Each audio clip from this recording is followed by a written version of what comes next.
Hi everyone and welcome. Today we are joined by Dmitry Polyansky, the first deputy permanent representative of the Russian Federation to the United Nations.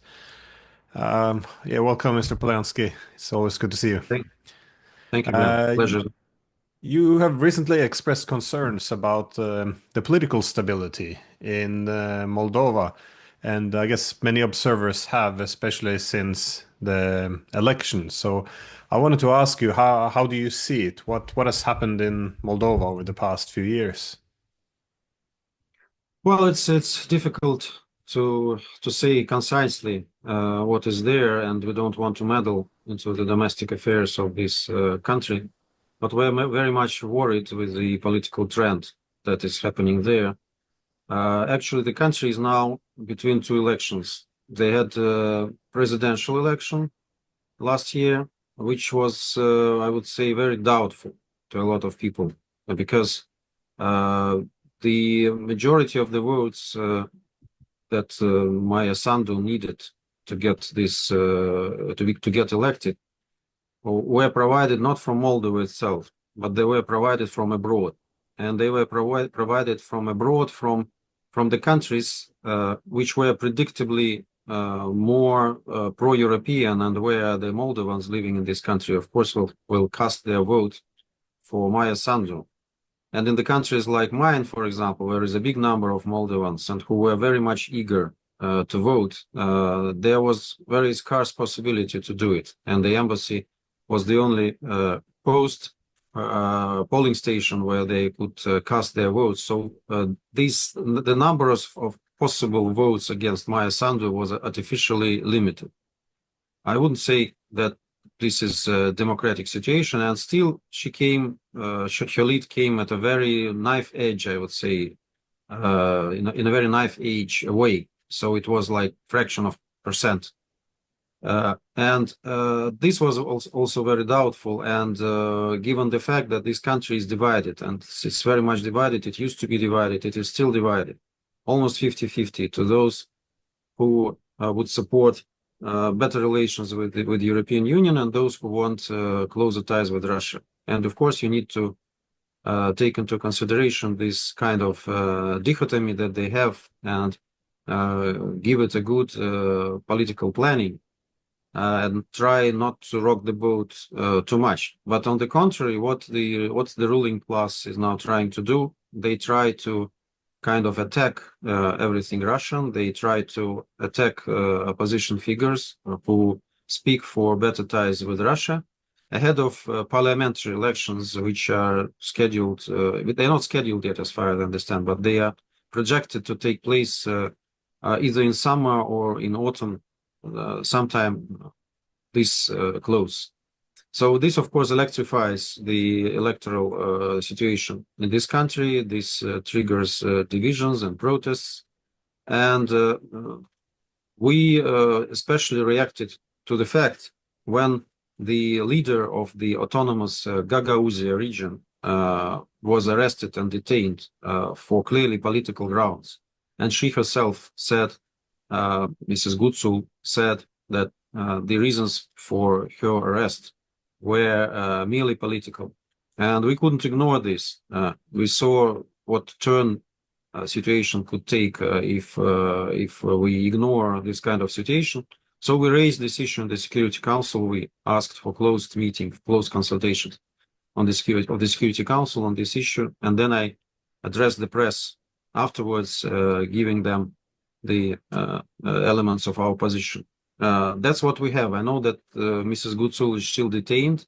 I think she's no longer in prison, but she's still under house arrest.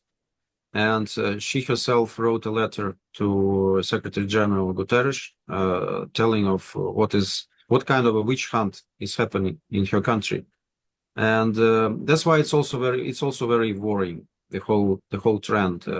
We don't think that it's good to prosecute opposition politicians in the way it is being done in Moldova, and this looms bad. This looms potential escalation of the situation in this part of Europe, and it is close to Ukraine. and there are a lot of people in Ukraine who want to destabilize situation in Moldova and who want to bring Moldova within this circle of anti-Russian alliance, as they put it, and they want to kind of trigger some internal conflict in Moldova to punish all those who want good ties with Russia, in the way Ukraine did itself in 2014. So they want the same drastic change in Moldovan politics. That's why, given all this, we believe that we had all the reasons to ring the alarm bell in the Security Council because of what's happening in this country and because of the consequences that can follow if we just turn a blind eye to what's happening in this country. Well, similar concerns were expressed by Sergei Lavrov. He argued that in Moldova that domestically it's become an anti-Russian project in terms of marginalizing the opposition and yeah, he argued that it could become another Ukraine. Do you see this as a real possibility, though, given that they have domestic issue and, of course, as you mentioned, the Ukrainians on the other side? Do you think there's a real possibility of the war in Ukraine spreading into Moldova? There is such a possibility. There were from the outset a lot of politicians, a lot of nationalists in Ukraine who were, eyeing the big ammunition resources that Moldova has from Soviet times. Especially, they have it in Transnistria, in a breakaway region of Moldova, which has a Russian military base traditionally from the days when the Soviet Union fell apart. So they were trying to get this under their control, and they, of course, didn't succeed to do it. And the only way to do it would be militarily to attack Moldova, to kind of trigger some kind of internal conflict in this country, and then under the guise of this conflict, to take control over this area. So there were a lot of plans like this, and people were voicing it quite openly. Now they are not voicing it, but we're afraid that these plans are still in their heads. And they also there is also another interest of Moldova itself in such a scenario, because, as I told you, the country is split 50 to 50, and as presidential elections, recent presidential elections showed, it's not only 50 to 50, but there are less now those inside Moldova, not outside Moldova, but inside Moldova, who really want to have European integration as a priority for the country at the expense of ties with Russia and at the expense of their identity. So it's very difficult to turn tables here without any, drastic political provocation. And this kind of provocation would be exactly triggering internal conflict and trying to punish those who are not, following the same ideas and who are not agreeing to this kind of direction of Moldovan politics. That's what, as I told you, that's what happened in Ukraine in 2014, when this coup d'etat that happened there triggered very bad things and internal civil war and actions like in Odessa in 2014 and a lot of other bad things. So this could be also very devastating for Moldova, and we really hope that Moldova will avoid this kind of scenario. But answering your question, some people in Ukraine would be very much interested in Moldova following the example of Ukraine. Well, I guess it's not only that Moldova is divided, but we also have, of course, making it much more complex, the breakaway region, the Transnistria or Pridnestrovia. Do you see any possibilities, though, there of a direct military attack by Ukraine, or any instability by cutting it off energy, or how? Again, 20 years ago, there was the Cossack Memorandum, which was sabotaged, but since then, we haven't really had any further real efforts at peace and integration. Do you see Transnistria as being the most vulnerable part where the war, like where they can actually have a direct military attack by Ukraine? I wouldn't speculate right now about this kind of scenario, but we can't exclude anything. And again, there can be easily some kind of a provocation or a false flag operation somewhere in Moldovan soil with Transnistria being blamed for this with all the understandable consequences. So Ukrainians are masters of false flag operations, and they can easily implement this in Moldova, in Transnistria as well. So, and the tool of energy blackmail was already used against Transnistria at the beginning of this year. You know that when Ukraine decided to cut the deliveries of Russian gas to Europe completely, Transnistria was very vulnerable, and we found the plan B for bringing this very valuable resource to Transnistria. But Moldovan authorities were not cooperating, and it was very hard to push for this decision. We had a lot of strings to pull to get it happen, and it was not guaranteed at all. So it means that this energy blackmail is still in the toolbox of Moldovan and Ukrainian authorities when it comes to Transnistria.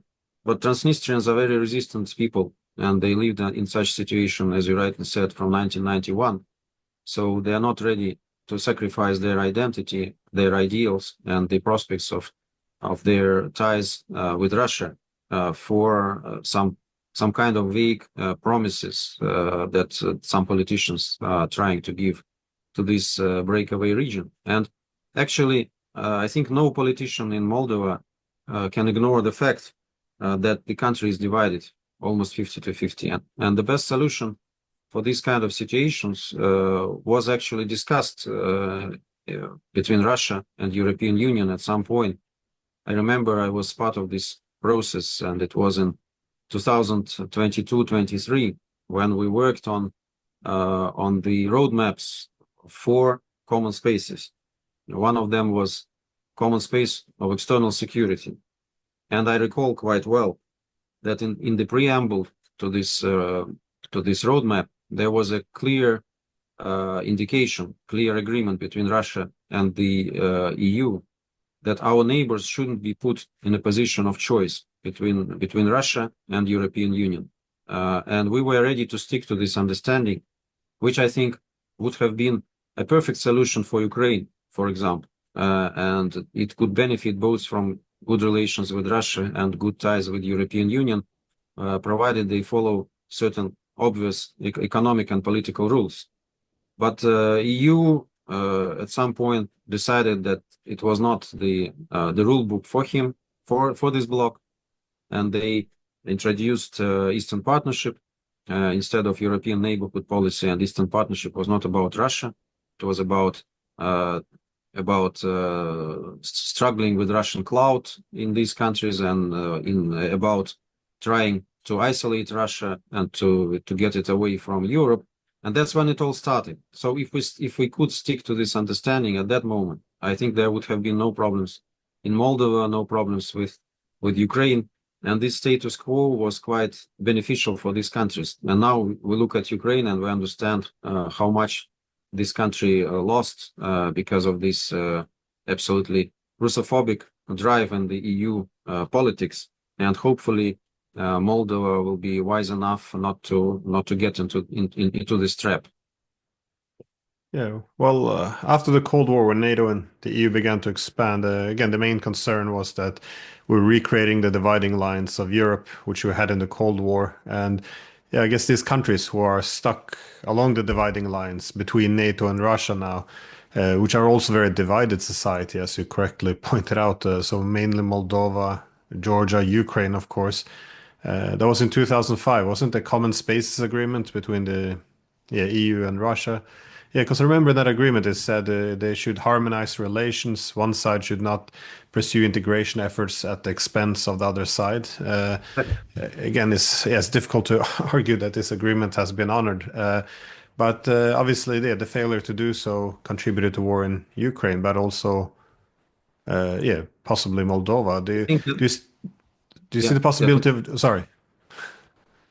I just wanted to say that this understanding was very much undermined after the enlargement of European Union in 2004, when a number of Russophobic countries entered the EU, and they entered the EU with all their viruses and all the problems that they had in relations with Russia. I would say these problems were mostly psychological than practical. And our colleagues in Western Europe at this moment, they were reassuring us that the moment this country entered the European Union, their behavior will change because they will no longer be afraid of Russia. And there will be enough of reassurances from the core members of the EU in their regard. But it turned out to be quite the opposite, because this virus, which was poured into the EU with the admittance of these countries as EU member states, it poisoned the whole of the EU. And we now see that the whole of the EU is speaking the same things as, for example, Baltic states or Poland were pronouncing 20 years ago. And that's why this project of roadmaps was undermined, and the European neighborhood policy was also a product of this drive that was explained by the EU enlargement in 2004. I think this is also a very important element that should be taken into consideration. Yeah, I remember that was a key argument back in 2004 when the Baltic states joined the EU and NATO, that the Russian minorities living in those countries, that the best reassurance that they would have get the basic rights, like being allowed to vote and work in government, Never happened.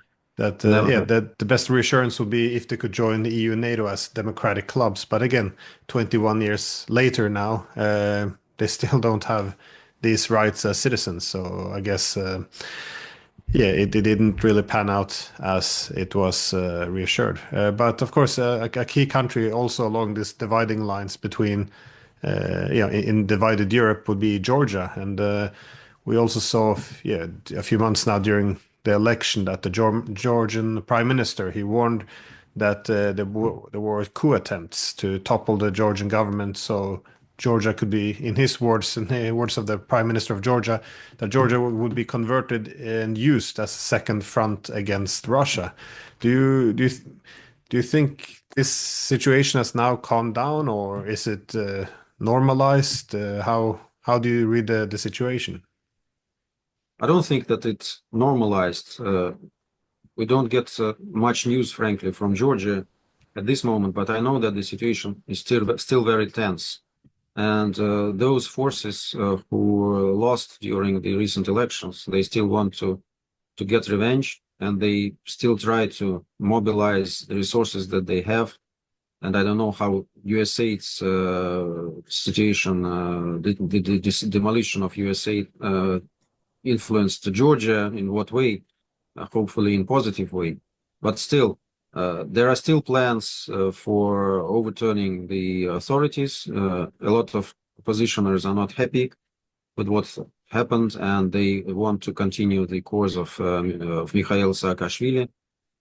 So the situation is far from over in Georgia, and the struggle is still continuing. But the Georgian government, turned out to be very wise people, and they clearly avoided, and it was their choice, their premeditated choice, to avoid the fate of Ukraine, to avoid the situation with the Maidan, with all these things that happened in the aftermath, because a lot of people were trying to push Georgia along the same road as Ukraine was pushed in 2014. So they had the courage and the forces to resist, and they stayed away from the conflict in Ukraine. They stayed away from the appeals to somehow get involved in the situation after the special military operation of Russia against Ukraine started in 2022, which triggered immense criticism fierce criticism from Ukraine and from the West, and a lot of people really wanted a revenge against Georgian authorities. But they managed to kind of struggle with this. They keep quite good practical relations with Russia. There are direct flights between Moscow and Tbilisi. There are a lot of tourists. Georgians are coming to Russia.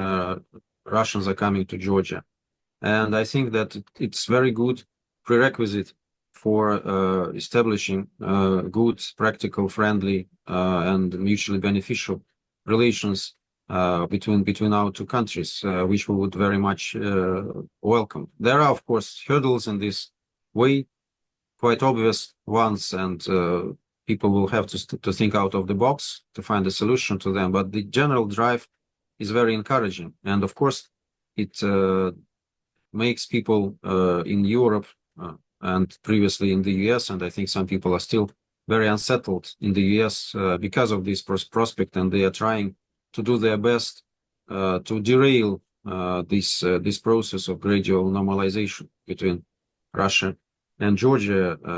But Georgian people clearly is interested in such a scenario in comparison to those who want to derail it. Well, Mr. Polyansky, thank you so much for your time. I appreciate it, as always. Thank you. Thank you.